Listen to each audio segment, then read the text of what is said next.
Армысыздар, құрметті ұстаздар, мектебіміздің оқушылары.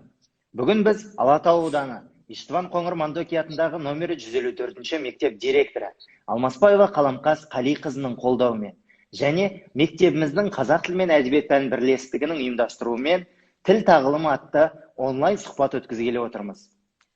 Сәлеметсіздер ме, құрметті мұғалімдер, оқушылар. Ендеше бүгінгі онлайн сұхбатымыздың мақсаты тіл маңыздылығы және ана тілімізді таза сөйлеуді дәріптеу. Айсұлу апай, қайырлы күн.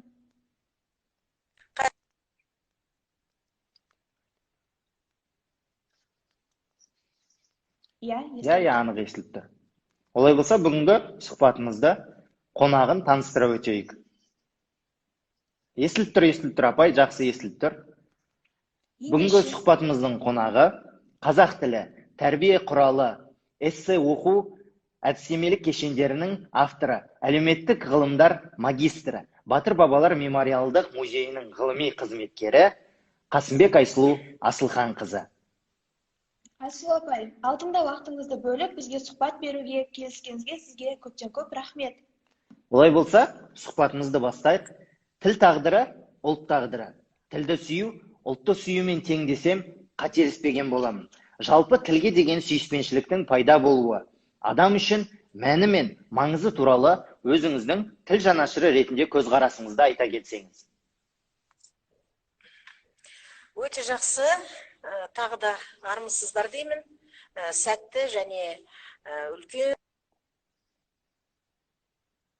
Енді жалпы адам баласы белгілі бір тілде өзінің жан дүниесін, бүкіл ғұмырын өткізеді десек, ол ешқандай да жалған болмас еді. Себебі кез келген адамның жанындағы ішкі мұңында, сырында, өмірге деген бір құлшынысын, я болмаса өмірдегі бір сәттерді бейнелейтін дүниенің барлығы тіл арқылы көрініс тауып жатады. Сондықтан да ананың кішкентай сәби кезінде ананың әлдейінен басталған тілге деген сезім адамның жанын елең еткізетін, жүрегіне сезімнің шуағын бойлататын, тілге деген, тіл үлкен құдірет, тілге деген махаббат, сезім, шуақ, бұл қашанда таусылмайтын ғұмырлық әңгіме. Жақсы апай. Сіздер мен біздер ғана сұхбаттасып отырған жоқпыз. Бүкіл әлемдегі адамзат міндетті түрде тіл туралы қандайды бір мағыналы ойлады. Жақсы апай, жауабыңызға рахмет. Осы тұрғыда Мұхтар Әуезовтің сөзімен қорытындылайтын болсам, кімде-кім қазіргі уақытта өзінің қазақ тілін, өзінің әдебиетін сыйламаса, бағаламаса, оны сауатты, мәдениетті адам деп санауға болмайды деген екен. Айсұлу апай, қазақ тілінің жанашырларының бірі, мектебіміздің есімін иеленген бір туар тұлға, мажар Иштван Қоңыр Мандоки туралы не айтар едіңіз? Енді ол Иштван Қоңыр Мандоки бізге шынын айтса аңыз адам болып келді. Біздің, мысалы, менің өзімнің өмірімде ол кісі бір аңыз кетті. Студент кезіміз болатын, 1984 жыл мен 86 жылдардың аралығында ол кісі бірнеше рет келді Алматыға. Сонда әлі есімде біз мынау үлкен, ол кезде мына республикалық сарай, Ленин атындағы сарай болатын. Сол жерде бір концерт болған кезде сол сауық төріне, сахнаға сол кісі шақырылды. Мен сол сезімді, оған дейін біз оның аты жөнін естейтінбіз. Қыпшақ мажарлар деп сол кісіні көтеріп жүрген, Венгрияда осындай бір керемет тарихи дүниелер бар екен деп, біз жаңағы филология факультетінің студенттері арқаланып, делебеміз қозып, бір көруді аңсап жүргенде, жаңағы кісінің үлкен сахнаның төріне көтерілгені біз үшін бір тарихи сәт болды.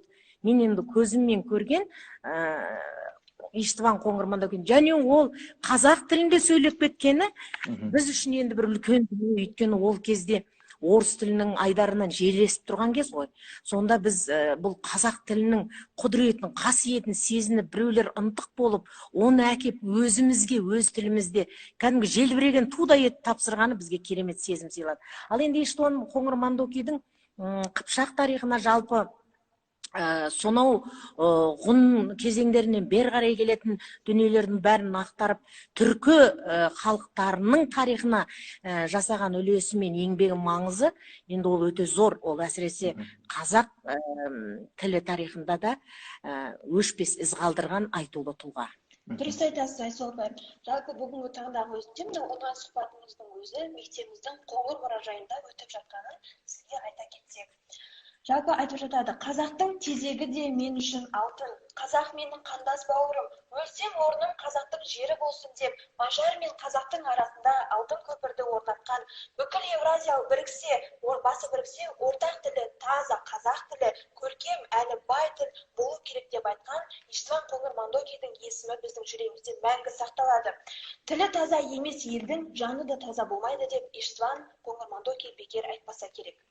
Осы тұрғыда елбасымыз Нұрсұлтан Әбішұлы Назарбаев өзінің жолдауында нағыз патриот өз елін мақтайтын емес, нағыз патриот кемшіліктерді байқап, оларды түзеуге ықпалдасатындар деп айтқан болатын. Осы тұрғыда Айсұлу апай сізге сұрақ. Мемлекеттік тілді дамытуға бағытталған бағдарламалар мен шаралардың іске асуы мен осы тұрғыдағы өз ойыңыз, азаматтық ұстанымыңызды айтса кетеңіз. Өте жақсы, рахмет. Енді оқулықтарды жазу барысында мемлекеттік тіл туралы заң, мемлекеттік тілді дамытудың шаралары, тұжырымдамалар барлығын біз ескеріп, осыны қалай жас ұрпақтың жан дүниесіне егеміз, соған қалай жеткіземіз деген бағытта әр оқулықта жазылған кезде біз осы дүниелердің бәріне мән беріп отырдық. Тіпті арнайы айдар аштық. Тіл тағылымы, тіл тарихы және басқа. Сонда мемлекеттік тілді мәңгілік ету, немесе мемлекеттік тілдің дамуына қатысты жұмыс жасау, ол әр азаматтың, әр қазақ перзентінің және осы ана тілім деп таныған әр адамның парызы мен борышы деген ойға келдім. Енді осы бағытта жеке ұстанымыңыз деген кезде, әрине мен ана тілімді мақтан тұтамын. Оған деген махаббатым риясыз шексіз, себебі ол менің бүкіл ғұмырым десем, ол өтірік емес. Сондықтан да мен ойлаймын, әр азаматтың өзінің ұстанымы болу керек. Ана тілді құрметтеу деген, ол анаңызды құрметтеу, бүкіл өзіңіздің өміріңізді құрметтеу. Бір сөзбен айтқанда, мынау қазіргі кезде функционалдық сауаттылық деп жатады ғой, мысалы, біз шәкірттердің функционалдық сауаттылығын арттырғымыз келеді, немесе азамат адам ретінде, жалпы тұлға ретінде біз өзіміздің функционалдық сауаттылығымызды өрде ұстауымыз керек. Ал олай болатын болса, бірінші кезекте сол, ең бірінші кезекте адамның функционалдық сауаттылығы ана тілі арқылы ажарланады, ана тілі арқылы айшықталады. Міне осы бағытта мемлекет, және ол оның үстіне мемлекеттік тіл. Әлемде ондай тілдер көп емес, 6000-нан астам тіл бар, бірақ соның ішінде 200-дей тіл ғана мемлекеттік тіл болып дәріптеледі екен. Соның ішінде мемлекеттік мәртебе ұстап тұрған тілімізді біз, менің енді арманым, шынын айтсам, ол дүниеде жүзеге асады деп ойлаймын, халықаралық тіл деңгейіне шейін жетсе екен деген ішкі арманым бар. Аумин апай, айтқаныңыз келсін. Ендеше, қазіргі таңдағы қазақ тілінің мәртебесі қандай? Тіл мәртебесін көтеру үшін біз жас ұрпақ не істеуіміз керек? Осы туралы өз ойыңызды айта кетсеңіз. Жас ұрпақтың. Жалпы енді тіл саясатын жүргізген кезде, бұл тіл саясаты, бұл үлкен мәнді мағыналы нәрсе. Кез келген азамат, ол тұлға ретінде, мәдени тұлға ретінде, тілдік тұлға ретінде, я болмаса жаңағыдай кәсіби маман ретінде жан жақты танылатын адамның ең бірінші алтын арқауы тіл. Ол тіл саясатынан тыс қалу мүмкін емес. Сондықтан да тіл саясатының өзі, ол міндетті түрде үш негізге сүйеніп жүргізіледі. Алдымен тіл саясатының заңдық негізі болуы, ол жаңа сіздер сұрап отырған мемлекеттік тілдің заңды құжаттық негіздері. Сонымен қатар оның насихатталуы бағыты екіншісі. Бұл жерде насихаттау дегенде мінекей сіз бен біздің тағы да әр азаматтың өзінің борышы мен парызы бар насихаттау. Өйткені ана тілді насихаттау ол ешқашан толастамау керек. Үшіншіден, тілге қатысты шараларға қолдау көрсету. Бәлкім ол мәдени қолдау шығар, мүмкін ол рухани қолдау шығар, мүмкін ол қаржылай қолдау шығар. Бір сөзбен айтқан кезде әр азамат қандай да бір бағытта өзінің жан жақты қалыптасқан тұлға екенін ескеретін болса, онда ол біздің осы үш негізін есте сақтай отырып дамыту керек деп ойлаймын. Дұрыс айтасыз. Өзге тілдің бәрін біл, өз тіліңді құрметте деп те бекер айтпаған. Яғни әр халықтың ана тілі білімінің кілті.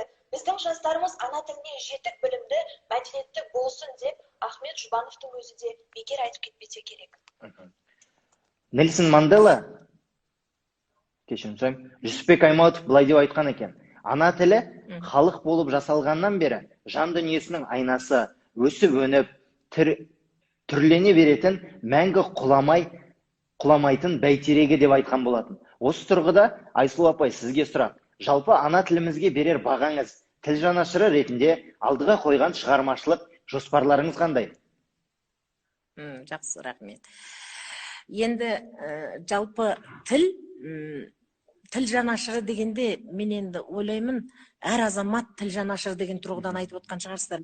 Біздің тілдің дамуы, өркендеуі бағытында жұмыс жасап жатқан ғалымдарымыз, қаншама білікті мамандарымыз бар. Шындығын айтса, тіл бұл, мен Аймауытовтың сөзінен ары айта алмаймын, шындығында да үлкен бәйтерек. Оның өзінің тарам-тарам бұтағы бар, оның өзінің негізі бар, діңгегі бар және басқа. Бірақ менің енді ойымша, жалпы тілдің жанашыры болу деген, ол мынау адамның өзін тұтас тілге арнауы. Сосын ол тілге арнау керек екен деп, меніңше соған бір жеке арна жасап кетіп қалуын қажет жоқ. Мынау өмірде, мынау өміршең білім, жаңа мен функционалдық сауаттылық дегенді айтып кеттім ғой. Өміршең білімнің көзі ретінде тілдің орны мен мәнін, мағынасын, мазмұнын ұстап отырсаңыз болғаны. Мәселен, бір ғана кішкентай мысал келтіріп кетейін. Кейде барған кезде осы үлкен кісілердің ақша, жаңағы банкоматтан ақша алып жатқан кезде, соның орыс тілі тетігін басып жатқанын көріп таңғалып қаламын. Бұл кісілердің өздерінің. Ал енді жас балалардікі мен енді көре қойған жоқпын. Дегенмен ойлаймын, кейінгілерге айтқым келеді. Өзіңіздің тіліңізден бастаңыз, кез келген нәрсені түсінесіз ғой, білесіз ғой, сонда тұрған ештеме жоқ. Ал онан кейін кез келген жағдайда әр нәрсеге, бір нәрсенің қате кетпеуіне шейін көңіл аудару керек. Мысалы, көшедегі жарнамалық жазбалар, оған да үлес қосу керек. Жалпы осы сіздерде қазір мектепте, білім беру саласында, жалпы кәсіби мамандық орындарында да эссе деген бір жақсы қолданыс. Бұл эссе сияқты айтайықшы, осы біз қазір эссе жазып отырмыз деп ойлайық. Қоғамға ой салып отыратындай болу керек. Сіздің әр сөзіңіз, ойыңыз. Сонда, міне, тілдің сізге қажеттілігі қаншалықты, сіздің өміріңізде мәні қаншалықты, сен осыны ойлана алдың ба деген сияқты, мен парадокс, соңғы екі түрлі жауапты да бере алатындай дүниені ұсынғым келеді. Осы сұрақ көкейіңізде жүрсінші, мен тілімді түсінетіндей үлес қоса алдым ба деген. Өте жақсы, жауабыңызға рахмет.